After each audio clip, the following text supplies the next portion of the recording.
Welcome back to WandaVision episode 5. This is a pretty long episode. It seems like all the episodes getting longer and longer. But we're definitely in the 80s now. So we start the show with Wanda and Vision trying to put the baby to sleep by holding them, which normally it works. But then the problem is that once you put the baby onto the crib, they will cry again because they're so used to you holding them. They're so used to your heat, your heartbeat. So if you're a parent, which I am, don't hold your kids. Try to sleep train them. So basically, she used her magic to make them sleep, but she cannot. So somehow she cannot control the babies. She control everybody else, but not the baby somehow. So the babies keep crying, and I think Vision came in with some pacifier, stick the pacifier into the baby mouth, but of course they stop crying for like a couple seconds, then they start crying again. Interesting thing is he made a comment about the pacifier. The pacifier was in his ear, and he was like, "Oh, there's noise cancellation." So that's noise cancellation. I think didn't happen until 10, 20 years later. So at least products in consumer. And there were, of course, somebody knocking on the door. It's Agnes in her full gym aerobics outfit back in the 80s with leg warmers, I guess you can say that. Like 80s was a big aerobic decade. So there was some weird scene where I guess Agnes was supposed to come over to do babysitting, and Agnes was asking them, "Hey, can I hold the babies?" And she basically said, "Oh," and then there was some misunderstanding. So Agnes, "Hey, you want to do a retake?" Which is similar to when something weird happened in the sitcom. Wanda kind of retake and basically redo the scene. So Agnes kind of like somehow she recognized that something she didn't say the right thing. So then do they want to redo the scene? And then Wanda's like no. So then they stop crying all of a sudden, then they disappear, and basically they age up to 5 years old, which is weird because the intro you'll see. Oh yes, the intro is after the beginning of the scenes of the episode.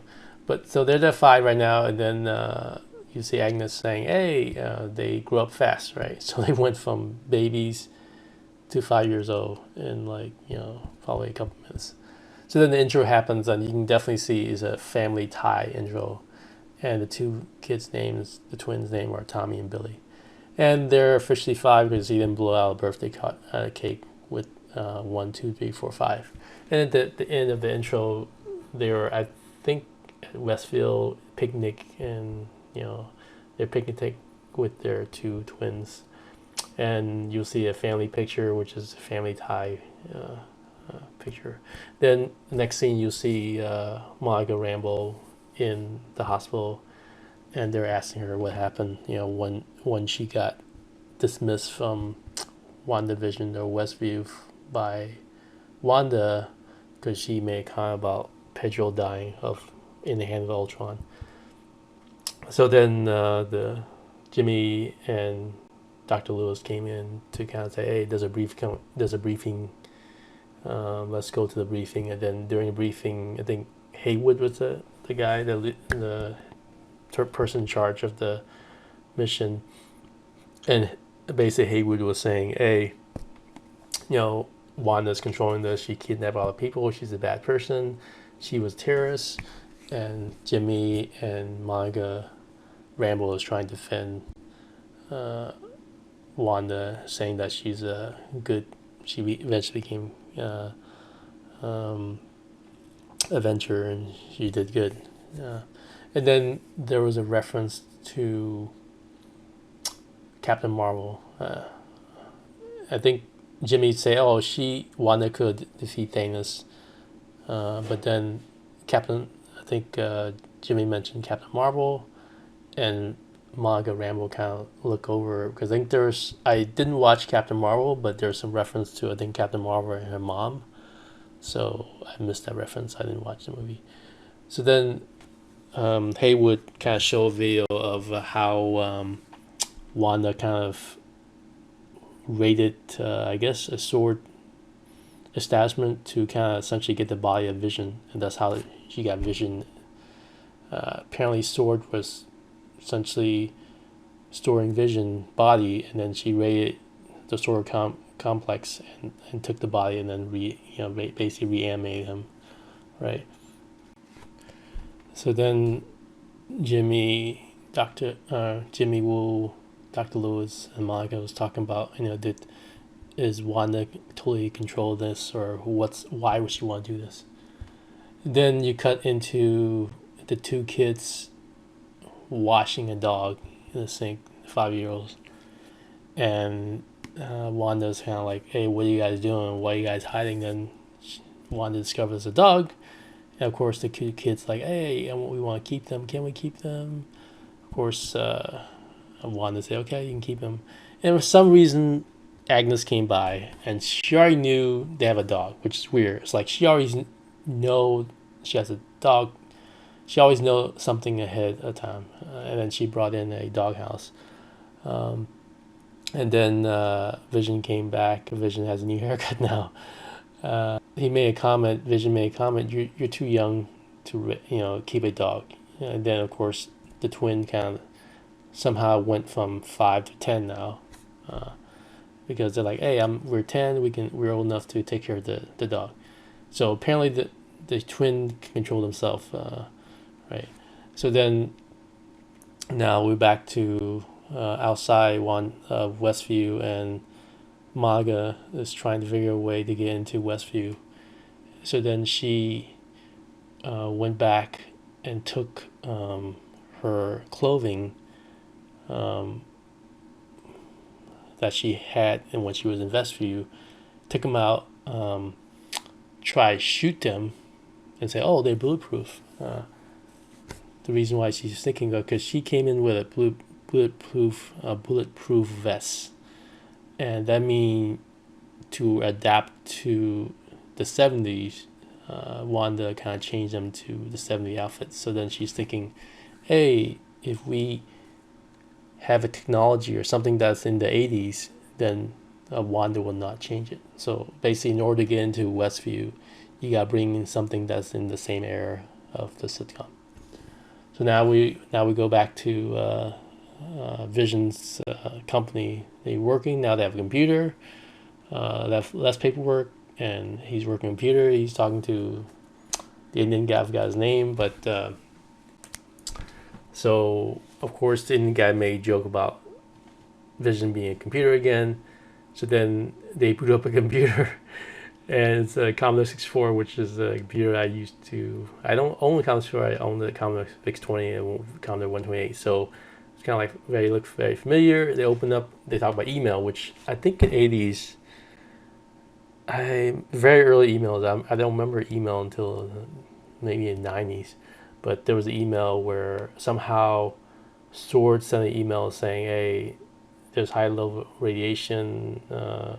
You're this is not real. You're under control, right?" And then Vision did a Vision mind melt using his finger to kind of basically somehow change, take the hex out of the Indian guy. So now he's like, oh my god, he's aware that he's not acting anymore. He's like, hey, help me, I'm in pain.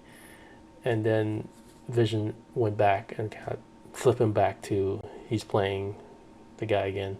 So now we're back to a drone from the 80s, which Maga Rambeau kind of went to Westview to kind of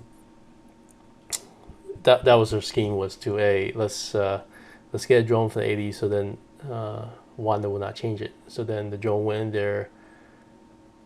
Wanda got out of the house, and then she see the drone, and apparently the drone was equipped with some kind of missile.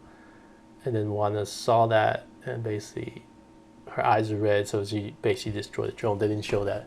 So then we flip back to outside Westview, and there was alarms. Everybody got outside of Westview. Something's coming out of Westview, the energy field, and it's Wanda in her Scarlet Witch outfit with the drone, and basically saying, "Hey, you know what? Leave me alone. Just leave me alone. I don't have any guns." So, but then I think Haywood said, "Hey, you're kidnapping everybody." So then Haywood had all the soldiers pointing their laser aim at Wanda, and then Monica is trying to say, "Hey, what do you want? You know, we can help you." And I think Wanda's like, "Just leave me alone. I have all I want in Westview." And then, of course, with one flicker of fingers, Wanda kind of like reversed the aim, essentially all the guns towards Haywood, and Haywood's like, "Hey, wait, stop!" And then as soon as she went back into Westview, all the soldier lost their mind control. Wanda was controlling the mind to point the guns at Haywood. So then now she went back, and you see the force field turn red a little bit, and then you see a commercial break talking about Tao, and you see a glimpse of that guy that used to be in the first two commercials. I think he was not in the third commercial, but the same. I think it was the same lady, same guy, and they're advertising paper towel, Bounty, I guess. Lagos is a paper towel. So then you cut to the kids, the 10-year-old walking around saying, "Hey, where's the dog?" The mailman, the same old mailman is there, and they say, "Hey," he just basically say hi to Wanda. Then you cut to Agnes, basically found the dog. She wrapped the dog up, and basically say, "I think the dog died because the dog ate too much her flowers." And then the twins, Billy and Tommy, basically talk to Wanda, their mom, say, "Hey, you know what? Can you bring back the dog?" And I think Wanda has one rule where she cannot bring back the dead, or she didn't want to bring back the dead. And then Vision came back, and Vision's like, "Oh, what's going on?" And dog's dead. Whereas that she mentioned she cannot bring back the dead, but she bring back Vision, which she's dead, right? And then they have a discussion in the house, Vision and Wanda, and then Wanda's like, "Hey," Vision saying, "Hey, I basically made that my coworker be aware that he's trapped and he's in pain. So, that's not good. Please, what are you trying to do, Wanda?" And then the credits start rolling, and then Wanda and Vision got an argument, and you see they're about to fight because they're floating in the air. And then all of a sudden, there's a doorbell while they're arguing, and basically, Wanda was saying that, hey, she may not be controlling everything, right? And Vision's like, "Hey, are you controlling everything?" And she's like, "Hey, I'm not controlling everything. I can't really control everything." And then you hear the doorbell, and then there's Pedro, her dead brother that came back alive, and and Dr. Lewis basically say, "Hey, they recast that guy because I think it was a different actor." This Pedro is from the X-Men, Quicksilver, not the Pedro from Age of Ultron. So they're back, and Pedro hug her, and that's pretty much the end of the episode. So that's pretty cool. Got Pedro's back. Not sure what's going on. Is he for real? Did she make this happen or not? Because there was a rule where she cannot bring back the dead, except she brought back Vision, but she didn't bring back the dog, right? So there's something weird's going on. Is she controlling everything or not? That's the big question. Okay, we're done. Thank you for listening. Please subscribe. Bye.